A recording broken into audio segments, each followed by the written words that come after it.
इनके शरीर पर जन्म से ही कवच और कुंडल है। क्या है?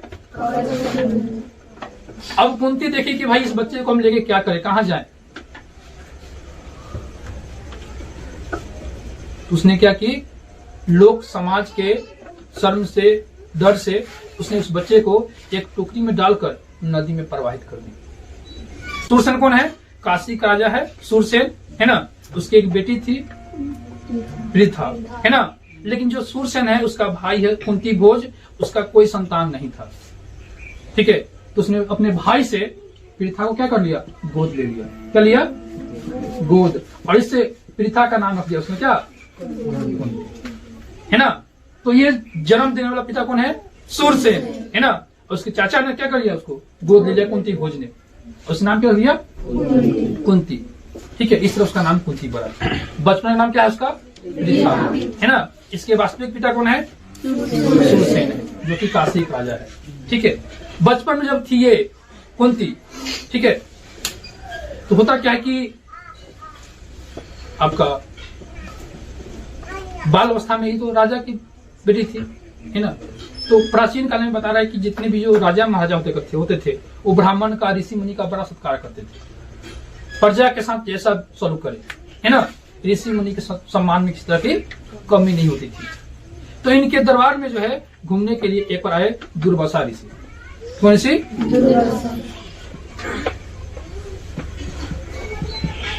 दुर्वासा ऋषि है। कौन है? चूंकि राजा जो है कुंती भोज, तो उसको राज दरबार देखना है ना। वो अपना ये ऋषि मुनि कितना समय दे पाएगा। ऋषि मुनि जो है दुर्वासा, वो इन्हीं के दरबार में आकर रुक गए कुछ दिनों के लिए।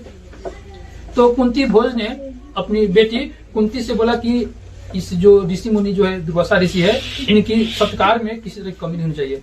आपका काम है कि इनकी क्या करना? सेवा करना। किसको बोले? कुंती को। ठीक है, तो कुंती ने जो है उनके खाने पीने रहने हर चीज की क्या की, मतलब हमेशा उसके मतलब काम में हमेशा क्या रहती थी? तैयार रहती थी। भले खुद खाए या न खाए, ऋषि के खाने पीने रहने हर चीज की, हर बिना पूछे जो है उनके दुर्वासा ऋषि के बोलने से पहले हर काम को एकदम तैयार रखती थी, है ना। जब ये जाने लगे दुर्वासा ऋषि वहां से, है ना, तो बोलते हैं कि पुत्री, मैं तुम्हारी सेवा सत्कार से बहुत प्रसन्न हुई, है ना।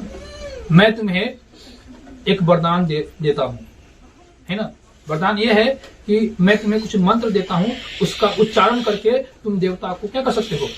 बुला सकते, आवाहन कर सकते हो। ठीक है, और उस मंत्र से उस देवता के सहयोग से पुत्र रत्न की प्राप्ति कर सकते हो। ऐसा वरदान देकर दुर्वासा ऋषि चले गए। ठीक है, क्या वरदान दिया कि जब चाहे तुम किसी भी देवता को मंत्र के उच्चारण करके उसको अपने पास बुला सकती हो और उनसे क्या कर सकते हो? पुत्र रत्न की प्राप्ति कर सकते हो। ठीक है, समय बीत गया, समय बीत गया। ठीक है, ऐसे ही जब कुछ समय बीता तो कुंती के मन में उस समय क्या थी? शादी नहीं हुआ था उसका।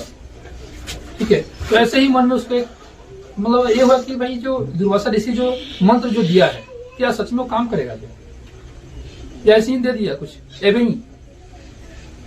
ठीक है, उसके मन में है कि क्यों ना हम एक ट्राई करते हैं, कोशिश कर देते हैं कि क्या होता है ना। उसने क्या किया? कुंती ने मंत्र का उच्चारण करके सूर्य देवता को आवाहन किया। किसको? सूर्य देवता, है ना। उसका कोई मकसद नहीं था, उसको बस ये जानना था कि ये मंत्र सही में काम कर रहा है या नहीं। ठीक है, मंत्र का उच्चारण करके उन्होंने सूर्य देवता का आवाहन किया। सूर्य देवता सामने प्रकट हो गए, है ना। अब जो है सूर्य देवता कहते हैं कि तुमने जिस उद्देश्य से मुझे बुलाया है ना, उसके लिए तुम तैयार हो जाओ, है ना। तो ये घबरा जाती है कुंती, ना मैं ऐसा कैसे हो सकता है, क्योंकि मेरा शादी भी नहीं हुआ, समाज मुझे क्या मतलब किस नजर से देखेगा, है ना। तो वो जो है सूर्य देवता कहते हैं कि दुर्वासा ऋषि का जो मंत्र है वो कभी क्या है, मतलब खत्म ऐसे ही नहीं हो सकता है। वो जो बात है वो सत्य है और वो होकर रहेगा। ठीक है, उसके गोद में जो है एक पुत्र डालकर चले जाते हैं देवता। ठीक है, उस पुत्र के शरीर पर जन्म से ही कवच और कुंडल है। क्या है? अब कुंती देखी कि भाई इस बच्चे को हम लेके क्या करें, कहां जाएं? उसने क्या की, लोक समाज के शर्म से, डर से उसने उस बच्चे को एक टोकरी में डालकर नदी में प्रवाहित कर दी।